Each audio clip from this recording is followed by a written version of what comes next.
Shalom frères et sœurs, comment allez-vous? Alors je sais pas si vous vous rappelez, mais j'ai fait une vidéo récemment sur mon coin spirituel par rapport aux mauvaises pensées. Et je vous ai dit comme quoi j'allais faire une vidéo où je vous donnerai des conseils sur comment lutter contre les mauvaises pensées ou juste comment fuir contre l'impudicité. So here I am, bonne vidéo à tous, on se retrouve à la fin pour la prière. You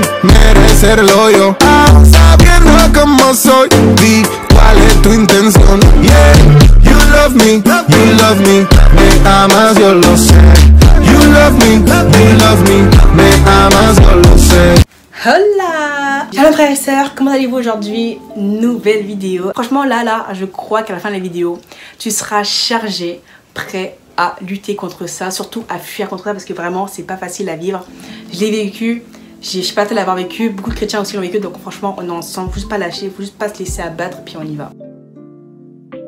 Alors déjà premièrement, il faut savoir que le passe-temps favori du diable est de mettre des mauvaises pensées dans la tête des enfants de Dieu. Triste vérité, on peut pas nous empêcher le diable de le faire, mais cependant on peut lutter contre elle, ok? Du coup, dès qu'on a une mauvaise pensée, ce qu'on fait, on la rejette et on déclare une vérité de la Bible sur celle-ci. Du coup là, les mauvaises pensées ne porteront aucun fruit sur nous et on marchera dans la sanctification. Du coup, ayant vécu cette situation assez compliquée, il faut savoir que le diable il dira pas dans ta tête tu penses que Dieu est faux, mais il dira je pense que Dieu est faux, ok? Comme ça, genre toi, tu vas dire, tu peux dire logiquement, on est d'accord? Genre, c'est pas que tu entends dans ta tête, tu penses que Dieu est faux, tu vas dire, c'est qui me parle là?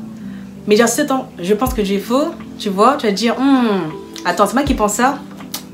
Eh, il est très rusé. Hein. Et en fait, après ça, qu'est-ce qu'il fait? Il te fait culpabiliser. Pour toi, Dieu, il te pardonnera jamais. Pour toi, c'est fini, c'est fini, c'est fini. Mais sache un truc, c'est que le pardon impardonnable, c'est le blasphème du Saint-Esprit. Donc en gros, genre tu peux pécher de plein de manières, mais sache qu'en fait tu seras pardonné, tu vois. T'es pas dit d'aller pécher, hein, mais je te dis comme quoi, genre chaque péché que tu feras sera pardonné, sauf le blasphème du Saint-Esprit. That's it. Du coup maintenant, après t'avoir un peu motivé sur ce sujet-là, je vais maintenant te donner des conseils sur comment lutter, surtout comment fuir en fait simplement les mauvaises pensées.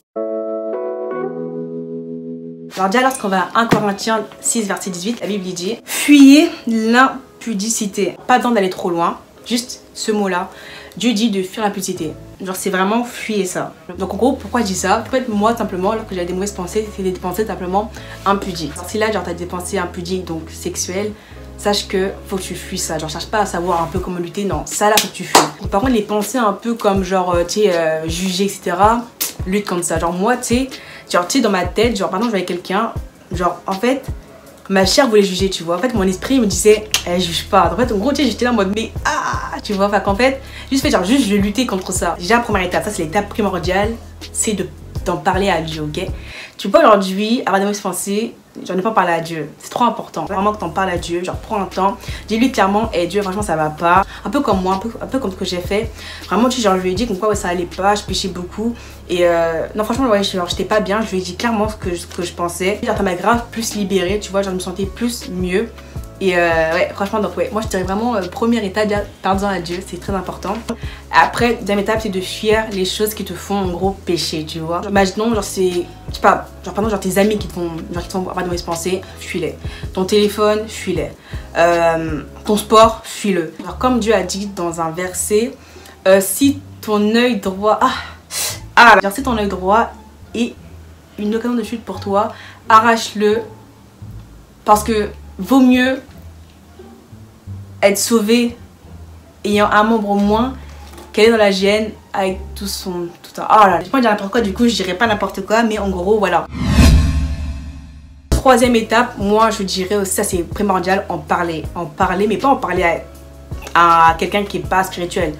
Parlons à un prophète, parlons à un pasteur, parlons à une servante de Dieu, parlons à quelqu'un qui est spirituel parce que genre moi, j'ai dû en parler à une servante pour qu'elle me donne des versets. En fait, c'est grâce à elle que j'ai commencé à dire en gros, pardon Satan. En fait, avant moi je disais rien. Avant moi les mauvaises pensées, je pense que je disais rien. Grâce à elle, plutôt j'ai commencé à prendre confiance un peu en moi.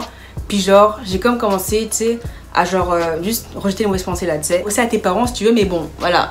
Enfin genre si tes parents ils sont pas spirituels, on n'en parle pas parce qu'ils feront rien, tu vois. J'en parle à mes parents, ils m'ont grave rassurée sur ce sujet-là. Donc c'est bien aussi, mais surtout moi, ce qui m'a, en vrai de vrai, hein, genre ce qui m'a grave motivée, j'ai appelé un prophète et il m'a dit mot pour mot, Dieu n'aime pas les pleurnichards. Et là ça m'a Attends, genre ça m'a grave, oh mais genre grave guerrière en mode, tu sais quoi? En fait, tu vois, en mode, attendez, écoutez bien. C'est pas en mode, genre si tu pleures, Dieu il aime pas ça. Non, non, non. Genre vraiment, si vraiment t'es triste, tu veux pleurer, va à Dieu et t'es triste. Genre cherche pas à être orgueilleux devant Dieu en mode, bah moi j'ai rien. Genre si tu viens vers Dieu en mode, bah moi j'ai rien, bah tu sais, il fera quoi en fait? Bah il fera rien. Si toi tu dis que t'as rien, bah il fera rien. Genre si vraiment tu viens lui pour dire, vas-y franchement là Dieu ça va pas, ça va pas, ça va pas, il agira, tu vois. Mais en fait, en mode, genre moi, tu sais, je pleurais tout le temps. Alors c'était vraiment, je pleurais tout le temps. Du coup, bah moi il m'a dit clairement, Sienna, Dieu n'a pas les pleurnichards. Du coup, bah moi, tu sais, ça m'aggrave. En mode, ok, bah maintenant, j'ai juste plus pleurer. Puis je comme, bah tu sais, me dire en fait, bah non, en fait, je vais pas pleurer par rapport à ça, tu sais. Genre ça m'a grave motivée à me dire, bah maintenant, ok, j'ai compris. Dieu aime les guerriers, Dieu aime les gens violents, enfin violents. Vous me savez, Dieu aime les gens fidèles, Dieu aime les gens guerriers, Dieu aime les gens qui sont forts, Dieu aime les forts. Je me suis dit, ok, Sienna, tu n'es pas faible, tu es forte. Du coup, à ce moment-là, je me suis dit, je pleure plus. Et à ce moment-là, j'ai plus pleuré. Ouais, je crois que moi, j'ai plus pleuré. Et voilà. Merci prophète, si tu passes par là, merci prophète, c'était très bien. Quatrième étape, c'est la déclaration comme Jésus au désert. En effet, pour ceux qui connaissent la Bible ou ceux qui ne connaissent pas, c'est pas bien grave. Lorsque Jésus a jeûné, du coup, bah, après il est arrivé au désert. Il commençait à avoir faim. Du coup, le diable a quand même voulu le tenter. On sait pas genre si le diable il est venu en tant que personne, est-ce qu'il est venu dans cette pensée? Ça, on sait pas. Mais en gros, en fait, à chaque fois que le diable donnait une parole à Jésus, Dieu la rejetait et la corrigeait avec des versets bibliques, tu vois. Je te donnerai tout ce pouvoir avec la gloire de ces royaumes, parce que c'est à moi qu'il a été remis et que je le donne à qui je veux. Toi donc, si tu m'adores, tu l'auras tout entier. Il est écrit, tu adoreras le Seigneur ton Dieu, et tu ne serviras que lui. Donc en gros, c'est comme Jésus veut faire pareil. Si le diable lui donne genre des mauvaises pensées, juste rejette-les et déclare avec des versets bibliques. Pardon, moi je disais beaucoup, regarde-moi Satan. Ça moi je l'ai dit. Hein. Après j'ai aussi un frère chrétien, le fils va par là. Il m'a dit comme quoi, genre de dire, je prends autorité sur les mauvaises pensées. En fait, juste prends autorité sur ce qui t'arrive et ça partira. Ça partira à un moment donné, le diable il va pas résister à toi là, genre t'es enfant de Dieu, il partira. Quand j'avais une mauvaise pensée, exemple sexuelle, bah, je disais comme quoi Dieu a dit que sans la fornication nul verra le Père. Quand par exemple je pensais à Dieu et que j'avais une pensée impudique, je disais comme quoi, enfin la Bible dit heureux celui pour qui je ne suis pas une occasion de chute. Du coup après je disais comme quoi pour moi Dieu n'est pas une occasion de chute, mais pour toi le diable Dieu en est une. Du coup ne pêche pas à travers moi, tu vois. En fait genre, je parlais comme ça, tu vois. Moi j'avais des pensées aussi qui étaient désobéissantes à Dieu. Je disais comme quoi que mes pensées soient captives à l'obéissance de Christ, ça je le disais beaucoup. Mon diable il voulait m'affaiblir, disait comme quoi Dieu m'a donné autorité sur toi et tes démons là. Donc en fait je me cherche pas. Genre moi je t'ai abandonné. Genre moi avant j'étais avec toi, maintenant je t'ai abandonné. Maintenant laisse-moi, fais ta vie. Mais genre tellement on est plein ensemble, tu vois. Vraiment je lui parlais. Hein. Aussi moi comme dernier conseil ce que j'aurais dit c'est de vraiment passer du temps avec Dieu ou autre chose. En fait juste genre c'est pas non genre pardon moi tu vois j'avais de mauvaises pensées quand j'étais seule. Mais par exemple à l'école c'était pas beaucoup mais vraiment quand j'étais seule le soir c'était beaucoup. Donc du coup genre je voulais comme faire d'autres choses.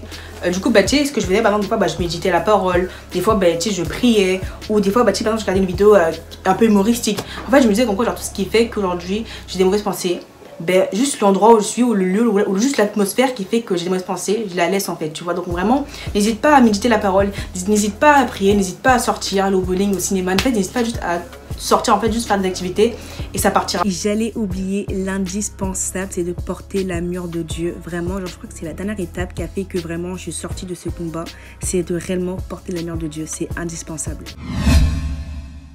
Voilà, j'espère que ça t'aura vraiment beaucoup aidé parce que réellement je sais qu'en tant que chrétien on vit beaucoup de combats spirituels et que c'est pas facile la vie parce que c'est pas facile, c'est des combats donc c'est pas facile logiquement.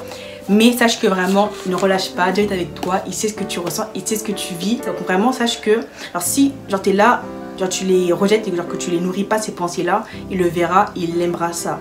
Que quelqu'un qui va recevoir les pensées qui va les nourrir, tu vois, juste c'est ça la différence. Donc vraiment meurs au péché, vraiment genre regarde pas, réagis pas, genre en fait sois juste pas triste, genre le diable il veut juste que tu pleures mais toi pleure pas, réagis pas, meurs au péché, genre juste genre si vraiment ça arrive, toi tu rejettes et après tu fais ta vie, genre vraiment meurs à ça, genre juste ne réagis plus à ça. That's it. Sache que vraiment aussi genre les combats ça travaille genre ta patience, donc sache que c'est quelque chose de bien, c'est vraiment bénéfique genre, pour toi après. Et donc vraiment voilà, c'est vraiment ton caractère que Dieu genre il essaie de fortifier un peu. Donc Jésus aussi il a vécu ça et pourtant aujourd'hui il est glorifié, donc tu peux aussi le faire. Si vraiment Jésus l'a fait, tu peux aussi le faire. Donc franchement allez, on est ensemble, ne lâche pas. Du coup, bah, vu que les commence un peu à partir, alors là, je trouve que la lumière, elle a un peu comme descendu un peu. Du coup, ben, avant de partir, petite prière pour au moins clôturer cela. Allez, prions un peu là. Parlons un peu à Jésus. Si n'hésite pas à répéter après moi. C'est parti, let's go. Seigneur Jésus, je vous remercie encore pour la personne qui a vu cette vidéo. Elle traverse sûrement une période très difficile, un combat spirituel, comme les mauvaises pensées ou l'impudicité. Je demande, Seigneur, qu'elle ne s'affaiblisse pas et que réellement vous la fortifiez. Je demande réellement, Seigneur, à ce qu'elle ne baisse pas les bras et qu'elle sache que dans son combat qu'elle vit là, elle est déjà vainqueur. Parce que, Seigneur, vous l'avez déjà donné la victoire. Seigneur, vous avez déjà triomphé sur les autorités démoniaques à la croix. Du coup, Seigneur, on ne peut pas aujourd'hui être faible. On a le pouvoir contre ces autorités-là. Alors vraiment, Seigneur, j'appelle à ce que vraiment cette personne qui voit la vidéo soit délivrée de toute mauvaise pensée, de toute impudicité, et qu'elle marche dans la sanctification. Amen. Merci Seigneur Jésus. Amen, amen, amen. Du coup, franchement, merci à toi d'avoir ta vidéo. J'espère vraiment qu'elle t'aura plu, que tu auras vraiment eu le conseil qu'il fallait pour toi. Gros bisous à vous, que Dieu vous bénisse. On se revoit pour une prochaine vidéo, si Dieu le veut, encore plus fun que celle-là. Gros bisous. God bless.